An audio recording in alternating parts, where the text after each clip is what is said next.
Hi అండి, welcome back to our channel. ఈరోజు నేను ఒక మంచి రెసిపీని మీతో షేర్ చేద్దాం అనుకుంటున్నానండి. అదే కోడిగుడ్డు పులుసు అనమాట. మనం చాలా విధాలుగా చేస్తూనే ఉంటాం, కానీ ఒక్కసారి ఈ విధంగా ట్రై చేశారంటే చాలా బాగుంటుందండి టేస్ట్.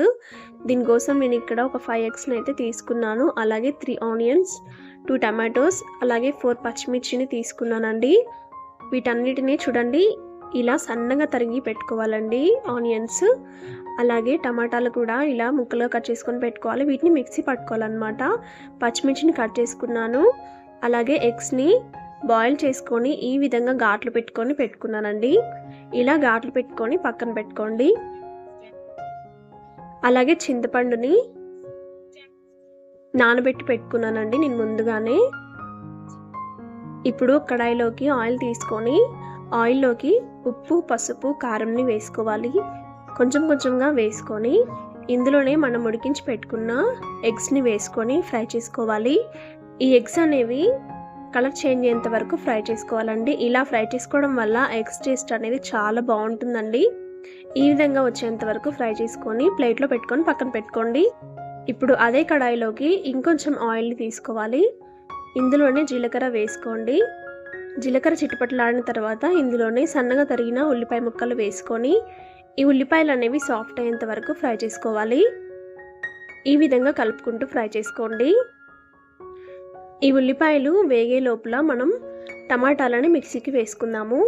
ఒక మిక్సీ జార్ తీసుకొని అందులోకి మనం కట్ చేసుకున్న టమాటోస్, అలాగే కాస్తంత అల్లం, ఒక 4 వెల్లుల్లి పొట్టు తీసి వేసుకొని ఇలా మెత్తగా పేస్ట్ లాగా చేసుకోండి. ఈ విధంగా చేసుకొని పక్కన పెట్టుకోండి. ఇప్పుడైతే మనం ఆనియన్స్ని చూద్దాము. ఆనియన్స్ అయితే ఫ్రై అవుతున్నాయండి. ఈ ఆనియన్స్ అనేవి మెత్తగా సాఫ్ట్గా అవ్వాలన్నమాట, బాగా వేగాలి. చూడండి, ఆనియన్స్ అయితే మనకు బాగా వేగిపోయాయి. ఇలా వేగిన తర్వాత ఇందులోకి మనం ముందుగానే కట్ చేసి పెట్టుకున్న పచ్చిమిర్చిని వేసుకోవాలి. అలాగే కరివేపాకును కూడా వేసుకొని బాగా కలుపుకోండి. ఇలా ఒకసారి మిక్స్ చేసుకున్న తర్వాత మనం ముందుగానే గ్రైండ్ చేసుకున్న టమాటో పేస్ట్ని ఇందులోకి వేసుకోండి. వేసుకొని అంతటిని ఒకసారి బాగా కలుపుకోండి. ఇలా ఒకసారి బాగా కలుపుకున్న తర్వాత మిక్సీ జార్లోకి మరి కాస్తిన్ని వాటర్ వేసుకొని ఇందులోకి వేసుకోండి. ఒకసారి కలుపుకొని టమాటా పేస్ట్ అనేది పచ్చివాసన పోయేంత వరకు ఫ్రై చేసుకోండి.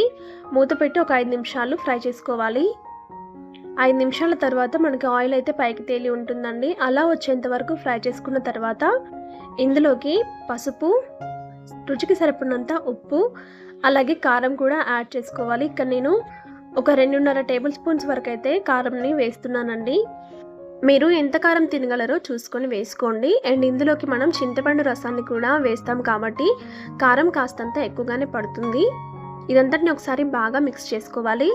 మిక్స్ చేసుకొని మూత పెట్టి ఒక 5 నిమిషాల పాటు మగ్గనివ్వండి. మనకు కారం అనేది పచ్చివాసన పోతుంది. ఒక 5 మినిట్స్ తర్వాత మూత తీసి ఒకసారి కలుపుకొని ఇందులోకి మనం ముందుగా నానబెట్టి పెట్టుకున్న చింతపండు రసాన్ని యాడ్ చేసుకోవాలి. అలాగే సరిపడినన్ని వాటర్ని కూడా యాడ్ చేసుకోవాలి.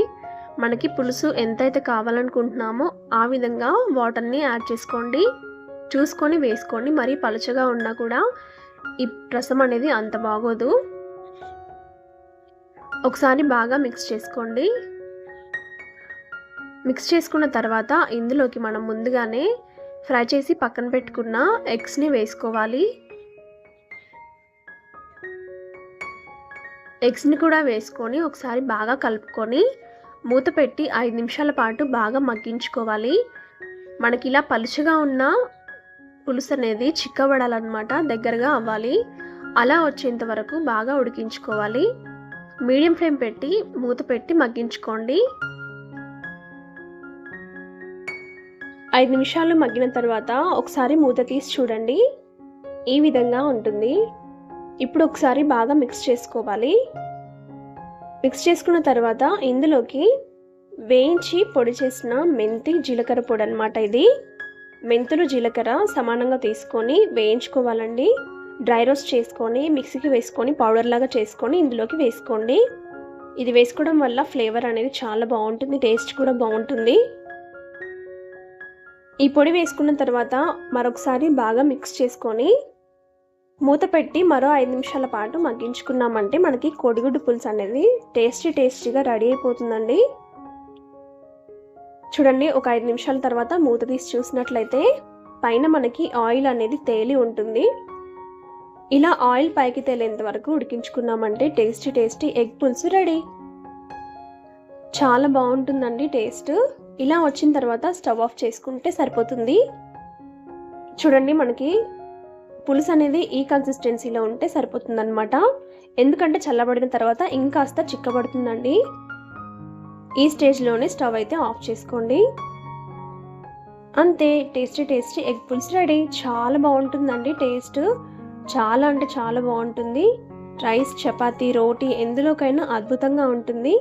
మీరు కూడా తప్పకుండా ఈ విధంగా ఒకసారి ట్రై చేసి టేస్ట్ చేయండి. టేస్ట్ చేశాక మీకు ఎలా వచ్చిందో నాకు కామెంట్ చేయండి. రెసిపీ మీకు నచ్చినట్లయితే లైక్ చేయండి, షేర్ చేయండి. ఇలాంటి మరిన్ని టేస్టీ అండ్ ఈజీ రెసిపీస్ కోసం మన ఛానల్ని సబ్స్క్రైబ్ చేసుకోండి.